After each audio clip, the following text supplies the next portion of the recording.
Okay. I'm Sarah Ackerman, and I'm a kindergarten teacher at the International Community School of Addis Ababa. And I started this action research project in 2013, Writing in a Reader's World, and it's about the writing journeys of kindergarten students. My critical questions in this project were, how do my kindergarten students develop identities as writers? And what relationship exists between their reading and writing development? And then, of course, what implications this has for me and my teaching practice and my students and their learning. And I came across these questions because I love teaching writing. I teach writing workshop for very young children, and we teach them writing before they can write. Something else that had led me to these questions were the school where I was teaching seemed to place a really big emphasis on the reading part of literacy, but not a really big emphasis on the writing part. Yet, in my students, I could see sort of a bigger interest in writing than in reading on their own. And as well, my school had recently adopted the Common Core state standards from the US. And if you look at those also have a really big emphasis on reading and a really small emphasis on writing. And if you actually count the standards for kindergarten, there's 7 writing standards. And depending on how you count them, there's 24 main reading standards, and they're broken up into 34. So you've got 34 things you need to do in reading, and 7 things you need to do in writing. So as I was doing a lot of the background research for this project, and also just in being in my school and in other schools and talking to other teachers and my colleagues, it became evident that there is definitely a privileging of reading over writing, especially in the elementary years and especially in kindergarten. There's a historical belief that kids need to read before they should be writing. There have been studies about parental attitudes toward reading and writing, where parents see, reading, they will say, oh yeah, we can read at home, but writing is just for school. And also the term literacy as being synonymous with reading, when really it's supposed to encompass all of that. But when we talk about literacy, we're usually talking about reading. And again, as I had mentioned, the Common Core state standards. Oh, can you go? Sorry, that's there. That's all of that. Okay. Is there a way I can change the slides, or you have? Okay. No, yeah, you could. Okay. So again, as I continue to look at writing and reading and what they mean for young children who are just becoming literate people, I came across this idea that writing is an invitation and reading is an expectation. And what that means is when you ask kids to write, you're inviting them to create something. You're inviting them to take part in the literary world, and you're inviting them to create meaning. Reading, on the other hand, is an expectation, meaning something's already made something, and it's there for you to decipher. And I love that, because as soon as I read that, I felt like the most truest thing I had ever read. So because writing is meaning-making, it makes it really well suited for young children, because they are very, very good at that. Being really self-centered, they're not really good at trying to figure out what other people mean, which is what reading's all about. This was Another thing that I came across was young children can only read words that they have memorized or can sound out, which in English is actually not that many words. I mean, maybe there's a few words that you recognize when you're first beginning to read.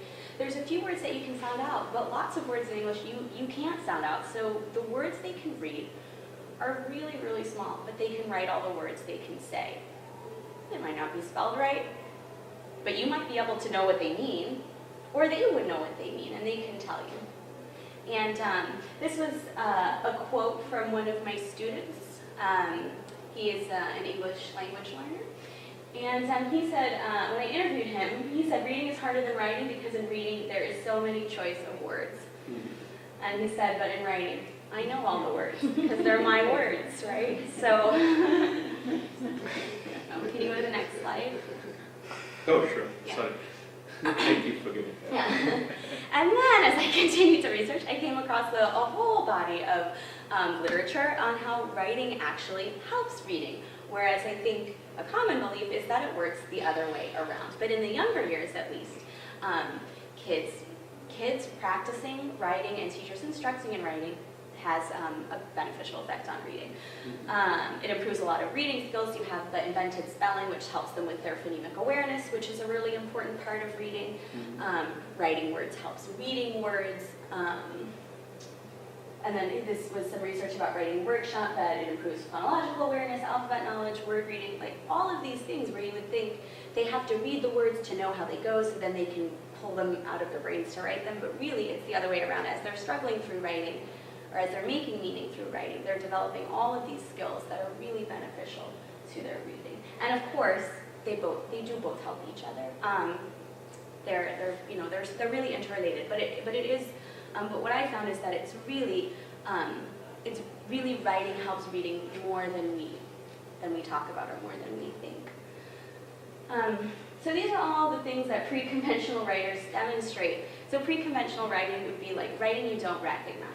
It might have, maybe it has a few letters, but probably not. Maybe some things that look like letters, some scribbles. Yeah, when kids are doing this type of writing, like here are all the things that they're doing. They're communicating, and they know they're communicating. They're showing intention. They have organization. They know about genre. They pre-plan. They use the same writing strategies that older kids use or that conventional writers use. They reread their work, just like any other writer. They draft, they revise, and they confer with peers. These are all of the things that they are doing before they're producing anything that looks like writing. And, okay, go to the next slide. So my action research design was, I had done this project between October 2013 and June of that year. So almost at the beginning of the school year, all the way to the end. I used my own kindergarten students. I used 16. I had a few more than that, but I used the 16 that were there from beginning to end. So we all know our students move a lot. I looked at all the theories I could find about writing development and also the relationships between writing and reading. For the data, I collected one writing sample per unit. So we used the TC units of study. And so, I really collected like more than that, but at least one per unit. I interviewed students 3 times a year, and I asked them, are you a reader? How do you know that? Are you a writer? How do you know that? I asked them which they liked better and which they preferred and why. Ongoing observations, of course, and then I had their monthly reading data that we had to collect, or whatever our assessment calendar was. I had all of that reading data as well. For my analysis, I just put it all together. I looked at writing samples from a particular time of year and compared it to their interview, what they said during their interviews, and compared it to how they were reading at that time. And I did that three times that year. As far as trustworthiness, I looking at all the different pieces of the data and making sure they all went together, contributed to that. And of course there are limitations. It's a really small group of kids. The length of time was really short. I didn't look at it the next year, and I hadn't started it until partway through the year. And I want to, when I finished my paper, I really highlighted 4 students, and I wanted to show you one of them and take you through his growth as a writer in kindergarten. So here's Caleb, and this is something that he did in the beginning of kindergarten. Anyone else has questions? What do you see? Like, what do you notice about his writing? It looks like Japanese. Right? Okay. Yeah. Chaos. Organizing. Anything else? I mean, you can, if you work with a lot of kindergarten writing, like here is mostly the drawing, these flat parts, and then if you look at these red and green on the side, that's where his writing is. And that was before he learned how to form any letters. It was like probably one of the first days of school. And he's got some writing things down the right-hand side. And it was a story. And it was about how he had gone to the beach with his family.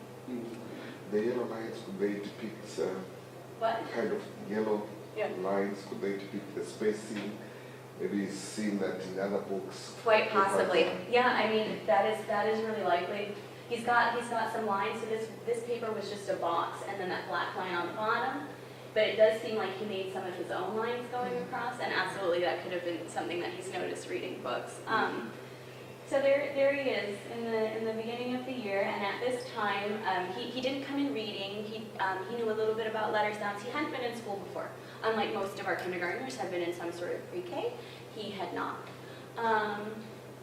But there you go, and he was very enthusiastic and kind of real happy to do anything. When I interviewed him, are you a writer? He said, yeah, because I have a wall of pictures that I've drawn, whatever I think I can draw. And it's good for me because I have been holding the pencil a lot to write. And when I asked him, are you a reader? He said, I don't think so. Reading is pretty hard for some kids, pretty hard for me. When I asked him which one was harder, he said reading because we have to read all those words.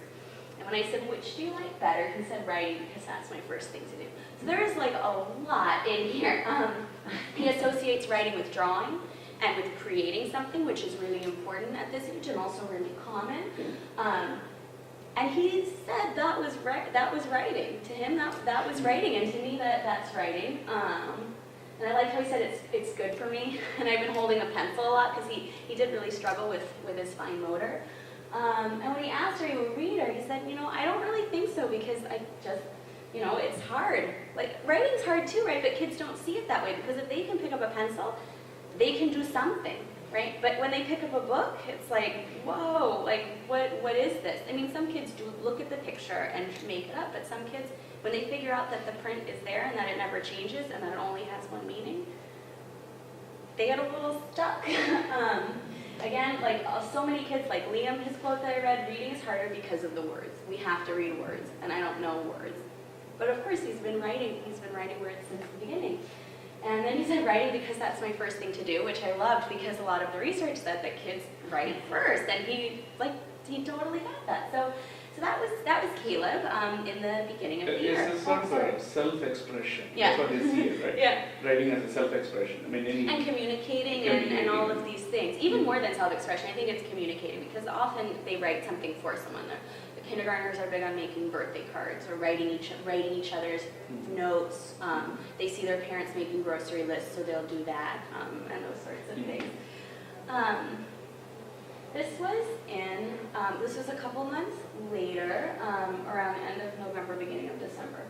And this is a 3-page story, and can anyone read this? Can you figure it out? Want to? I went to okay. the Atlantic Ocean. Ocean. Oh. So you can see, in these few months that Caleb was writing, he has developed a lot of alphabetic knowledge, a lot of letter-sound correspondence. That picture is clearly the ocean. Next slide. Anyone read that? Put water. I put water, skis on my foot. my feet. On my feet, okay. By then it trails off. I think he lost train of thought. You can actually see him there, right? You see the little pencil marks in the middle of the ocean, and then look down at the bottom. Those are his water skis. Yeah. And his last page.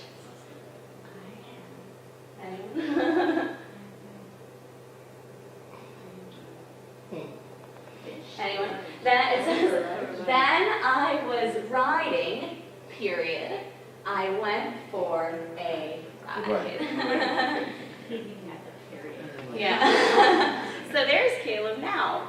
A few months later, you can see all of the writing skills he's developed. But I do want to say his reading stayed the same. And if you ask, and when I interviewed him again, his answers were remarkably the same. You go to the next slide.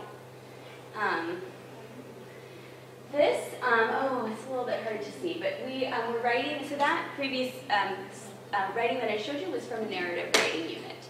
And this is from a nonfiction, an information writing unit for all about books.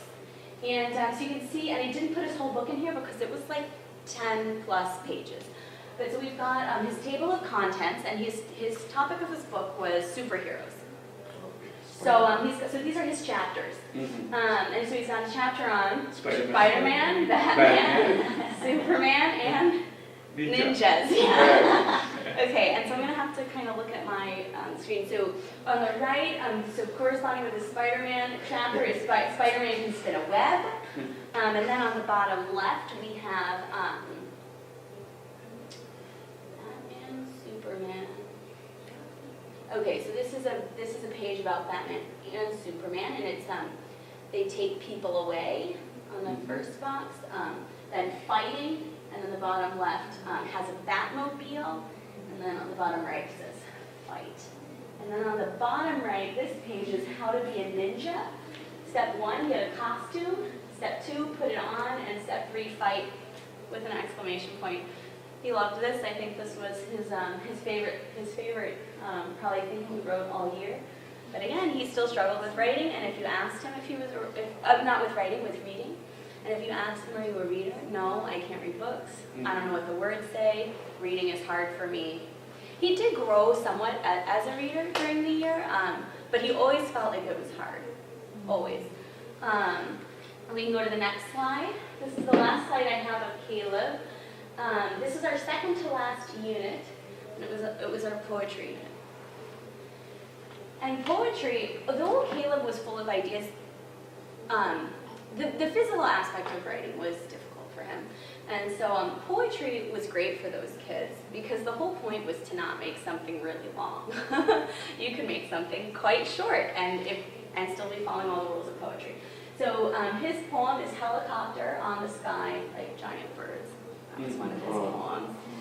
And so that was our second to last writing unit. And we ended with persuasive writing. And again, throughout the whole year, I mean, he's growing as a writer. He is also growing as a reader, but still just feels that it is hard for him and that other kids have cracked the code and he hasn't. And I found that with a lot of my struggling students, they just found reading hard.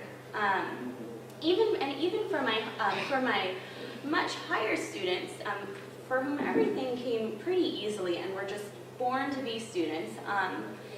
Those students, what I found in their interviews and in their writing was when I asked them if they were a reader, instead of saying yes because I can read, how the kids are saying I write because I write and draw books, they would say I know I'm a reader because my teacher said I can read this book, or my mom said I'm a good reader. Right. But they still don't feel like they own it. And with one of my girls who I put in my case study, but I didn't want to put all of her slides in and make it too long, she was a student who had said things like that. I know I'm a reader because someone else told me. But she also, when we were reading, and if I suggested a strategy or if I tried to help her solve a word, she always went with it. She did whatever I said. And a lot of the kids were like that. But when I make a suggestion to them in their writing, like, you have to really fight them. They really like their ideas. So this one girl, she had her information book was all about books. Like, it was a book about books. And all of a sudden there was this page about numbers and math. And I said, it doesn't really make sense. You have to try to help the reader understand what that has to do with books. And if it doesn't have anything to do with books, you got to take it out. That's what writers do. That's how they make their work. And that's how they get organized. And so then she showed me her book, and she hadn't taken it out. But on the next page, after her number chapter, she had written this. It was really a note to me, but it was like, numbers are important too, okay? Like, that was like her line. And I was like, okay. But kids never did that in their reading. Whatever I suggested to them in reading, like, to them, the teacher owns reading, right? So anything I had ever suggested them in reading, they would just do it right away. But for writing, they really own that, and I love that. I love, like, that argument that they'll have. The next slide. So basically, in general, what I found in my results were that students considered themselves writers even when they were still pre-conventional, like Caleb in the beginning with his scribbles and his things that were maybe letters, maybe not, and it always had a story. And they wrote more complex texts than they could read all year. I mean, they were writing chapter books, and they were writing stories. Even Caleb's story, that my mom and my dad and my brother and I went all into the beach. Though we couldn't read that, that was his story, and it was much more complex than anything he was able to read at that time. And that my students, like I said, they felt more autonomy over writing than reading. And very funnily, Caleb, when I was doing a reading assessment with him, we were reading this book about the seasons and what you do in each season, and he got to the the last page was like, but summer is the best season of all. And it had changed the pattern, and it was longer than some of the other sentences. And he struggled, and he struggled, and he struggled. And then at the end, he was like, that writer should have just put summer is fun. So even like, so their growth as writers is like really helping them think critically about the things that they're reading. And then like my biggest recommendation is students should write as much as they read, and probably more at this level. And nothing in my curriculum or in our standards indicated that. But all of the research and all of my experience with these children did. And then I wanted to end with this from Lucy Calkins. It's not children but adults who have separated writing from art and song and play. It is adults who have turned writing into an exercise on lined paper, into a matter of rules and lessons and cautious behavior. Children view writing quite differently. For them, it is exploration with marker and pen. They leave their mark on the backs of old envelopes, on living room walls, on shopping lists, and on their big sister's homework. We as adults may not believe in writing for preschool or kindergarten children, but the children believe in it. And that's references if you want to look at any of this research on your own. And